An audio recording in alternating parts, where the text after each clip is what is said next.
రేపు సోమావతి అమావాస్య సందర్భంగా ఈ అమావాస్య యొక్క విశిష్టత గురించి తెలుసుకుందాము. శివునికి సోమవారం అంటే ఇష్టమని అందరికీ తెలిసినప్పటికీ అమావాస్య నాడు ఆయనను పూజిస్తే కూడా విశేష ఫలితం లభిస్తుందని శాస్త్రవచనం.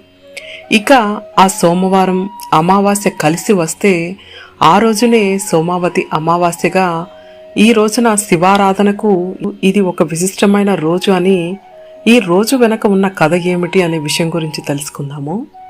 దక్షయజ్ఞం కథ అందరికీ తెలిసినప్పటికీ తన అల్లుడైన శివుణ్ణి అవమానించేందుకే దక్షుడు ఆ యజ్ఞాన్ని తలపెట్టాడు.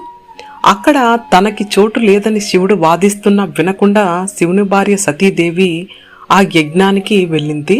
సతీదేవి తన కుమార్తె అన్న ఆలోచన కూడా లేకుండా దక్షుడు ఆమెను కూడా అవమానించాడు. ఆ అవమానాన్ని తట్టుకోలేని సతీదేవి తనను తాను దహించి వేసింది.